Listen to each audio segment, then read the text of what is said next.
नमस्कार दोस्तों। एक बार फिर मैं हाजिर हूँ आपके सामने कुछ रोचक बातें लेके हमारे इतिहास के बारे में। और ये बातें मुझे खास पता चली अपने गुरु श्री परमहंस नित्यानंद स्वामी जी द्वारा। तो वो मैं आपके सामने आज शेयर करता हूँ। तो ये जो आज का इंसिडेंट मैं आपको बताने वाला हूँ ये है भगवान श्री कृष्ण के जीवन का। तो भगवान श्री कृष्ण के जीवन से जुड़ी एक घटना है जो आप सभी लोगों को पता ही है लगभग, कि जब वो वृंदावन में थे तो उन्होंने जो नदी में नहाती हुई गोपिकाएं थी उनके वस्त्र चुरा लिए थे। तो इसके बारे में हम आज देखेंगे कि उन्होंने ऐसा क्यों किया था। अब ये घटना हर किसी को पता है, ठीक है, हमारे हिंदू धर्म में सबको, लेकिन कारण मैंने आज तक नहीं सुना था। मतलब पिछले इतने टाइम से, मतलब इतने वर्षों से हमने ये घटनाएं सुनी है, बट कई लोगों से बात की, किसी ने कोई कारण बताया, किसी ने कुछ बताया, किसी ने कहा वो बस ऐसे ही खेल रहे थे, किसी ने कहा, कहीं कहीं पर मैंने ये भी सुना है कि वो नहीं चाहते थे कि स्त्रियों को बाहर ऐसे कपड़े उतार के, वस्त्र उतार के नहाना चाहिए इस ऐसी नग्न अवस्था में। तो इसलिए वो उन्हें रोकने के लिए, इस रीति को रोकने के लिए। लेकिन जो कारण मुझे मेरे गुरु से पता चला वो बड़ा अनोखा था और बड़ा रोचक था। ठीक है, तो वो मैं आज आप लोगों के सामने शेयर करूंगा, फिर आप सोचिए कि क्या है, क्योंकि मुझे तो नहीं लगता कि जो मेरे गुरु ने बताया है कि उसमें कोई कमी रही होगी। और उन्होंने बताया तो 100% वही भगवान श्री कृष्ण का रीजन होगा कि उन्होंने, भगवान श्री कृष्ण ने क्यों चुराया। हमारे मत अपने अपने अलग हो सकते हैं, लेकिन भगवान श्री कृष्ण का क्या रीजन था, वो जो कारण था जिस वजह से उन्होंने वस्त्र चुराए। तो वो जो मेरे गुरु ने बताया, मुझे बताया वही भगवान का स्वयं का वो कारण रहा होगा। ठीक है, तो वो आप लोगों के सामने शेयर करता हूं मैं। तो हुआ क्या था कि वृंदावन में गोपियां थी 200 के समथिंग, कम ज्यादा भी हो सकती हैं, तो लगभग 200 गोपियां थी। तो वो भगवान श्री कृष्ण सबसे पहले मुक्ति का जो संपर्क में आने के बाद जिन्हें मुक्ति मिलनी थी वो गोपिकाएं थी। तो ये सभी गोपिकाएं इतने वर्षों से भगवान श्री कृष्ण के साथ में थी। तो ये अपने जितने भी इनके अंदर संस्कार वगैरह थे सब जल चुके थे, मतलब सब का दहन हो चुका था, क्योंकि भगवान के साथ इतने लंबे समय से रहे थे। तो जो पुराने जितने इनके संचित कर्म थे या प्रारब्ध कर्म थे, सबके सब भगवान श्री कृष्ण ने इनको सबसे मुक्त कर दिया था।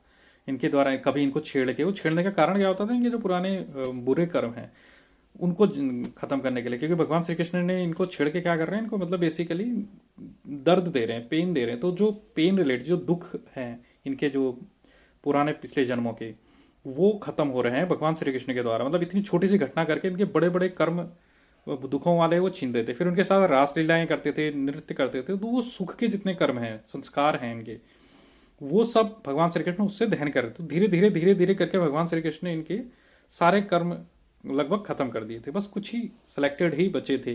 अब लास्ट में जो था मन में, जो इनको रोक रहा था मुक्ति पाने के लिए, वो था संकोच।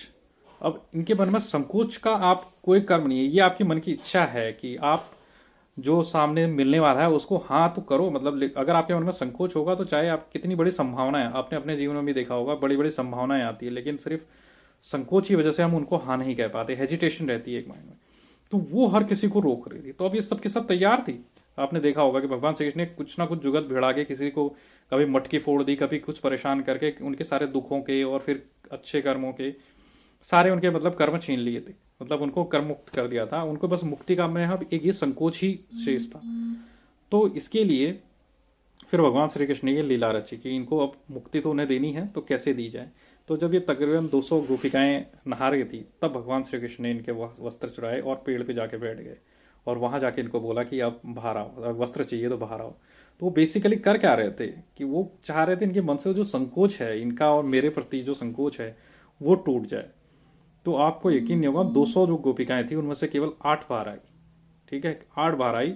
और जो 8 की 8 थी, तो जो वेद व्यास जी ने है वो बड़ा सुंदर उन्होंने रचना रची। उन्होंने कहा कि जो जो बाहर आया, मतलब जो जो उस दिन बाहर निकल के आया भगवान के कहने पे, भगवान श्री कृष्ण के कहने पे, वो नदी से बाहर नहीं आया, वो भवसागर के बंधनों से बाहर आ गई।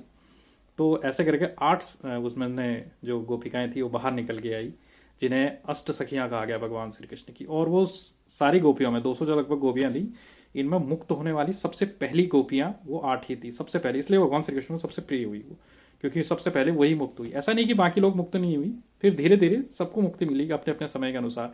किसी की शादी हुई, बच्चे होने के मृतकाल तक, मतलब हर किसी को अलग अलग उसमें मिलती रही। लेकिन ये जो 8 थे इनको तुरंत ही भगवान श्री कृष्ण ने अपने सामने ही इनको मुक्त किया। तो ये इस कारण से भगवान श्री कृष्ण ने उनके जो वस्त्र थे वो चुराए थे, ताकि उनका जो संकोच, जो अंतिम जो बाधा थी उनके उसमें, जो षट रिपुज बताए गए हैं हमारे इसमें, जो संकोच है उनमें से कि लोभ काम क्रोध ये मोह, जो ये भी हमारे शत्रु हैं जो हमारी मुक्ति के बीच में आते हैं, तो उनमें एक बस यही जो संकोच था इनके मन में, जो एक भावना होती है ना, हेजिटेशन वगैरह, तो वो एक संकोच था। और स्त्री के लिए सबसे बड़ा संकोच यही होता है, हर किसी के लिए अलग है ये। पुरुषों के लिए सबसे बड़ा संकोच होता है अपने अहम को दांव पे लगाना, मतलब बेइज्जत होता है ना पब्लिकली सबके सामने, तो वो पुरुष के लिए सबसे बड़ा संकोच वही है, सबसे बड़ा जो डर है उसके मन में। तो स्त्रियों के लिए सबसे बड़ा संकोच यही है, निर्वस्त्र होना, इससे बड़ा कोई नहीं है उसके जीवन। तो ये संकोच सबसे बड़ा था, तो भगवान को ये तोड़ना था। अगर ये टूट गया तो फिर उनके पास कुछ नहीं है, बाकी सारे कर्म तो उनके थे ही। इसलिए भगवान ने ये रचना रची। तो आप कभी आपके सामने कोई लोग आए जो आपको ऐसे बताएं कि भगवान श्री कृष्ण के बारे जीवन के बारे में कि ऐसी ऐसी घटना हुई थी, अब ये इंसिडेंट को देखिए लोगों ने कैसे कैसे तोड़ मरोड़ के पेश किया, किसी ने कुछ बताया। ऐसे ऐसे लोग भी मिले जिन्होंने कैरेक्टर ढिला है जैसे गाने बना दिए भगवान श्री कृष्ण के ऊपर। तो मुझे लगता था कि ये बताना शायद काफ़ी ज़रूरी था, कम से कम जो नहीं मानते वो भाड़ में जाए भाई, हमें कैसी कोई दिक्कत वाली बात नहीं है, ठीक है, कि किसी को ज़बरदस्ती कुछ मनवाना है। बस ये है कि मुझे लगता था कि पता तो होना चाहिए यार कम से कम, है ना, कि एक बार कम से कम बता दो लोगों को, ताकि पता चल जाए कि भगवान श्री कृष्ण का क्या कारण था, उनके मन की बात कैसे पता चलेगी। तो ये तो कोई पहुंचा हुआ व्यक्ति बता सकता है, हमारे आपके बस की तो है नहीं। तो मेरे गुरु ने मुझे ये बात बताई, उनसे मुझे पता चली कि इस कारण से भगवान श्री कृष्ण ने ये चाहता। तो अब आप लोगों को पता चले तो आप लोग भी ये बताइए अपने आसपास, अगर कोई उल्टी सीधी ऐसे भगवान श्री कृष्ण के चरित्र पर उंगली उठाए, ठीक है, तो उनको कम से कम एजुकेट जरूर कीजिए, एक बार बताइए कि भैया ये कारण था। मानते हैं तो ठीक है, नहीं मानते हैं तो जयराम जी की, ठीक है, उससे ज्यादा करते हैं तो आप चाहे तो मुंह भी तोड़ सकते हो, वो आपकी मर्जी है। ठीक है, मैं जरूरी नहीं कह रहा, कई लोग अकल से नहीं मानते भाई, बातों से नहीं मानते, कोई मुंह भी तोड़िए, उसमें ऐसा कोई दिक्कत वाली बात नहीं है भाई। हमारे भगवान के बारे में ऐसा बोलेगा तो चुपचाप तो सुन देंगे नहीं ना, ठीक है, हर चीज की लिमिट होती है। तो लेकिन असल कारण पता होना जरूरी था। तो यही बस इतनी सी घटना सी आप लोगों को बता सकूं। मेरे को तो बड़ा अच्छा लगा था जब मैंने सुना था, मैंने कहा यार इतनी बड़ी जिंदगी हो गई, हमें पता ही नहीं। बताओ, हम कोई किसी ने कुछ बताया, किसी ने, लोगों ने बड़ी कवर अप करने की कोशिश की, किसी ने कुछ लॉजिकल बात बताई, किसी ने बोला ये कारण था वो कारण था, लेकिन आज जब असल कारण पता चला तो फिर मैंने कहा यार नहीं, ये शेयर करना तो मतलब बनता है आप लोगों के साथ में।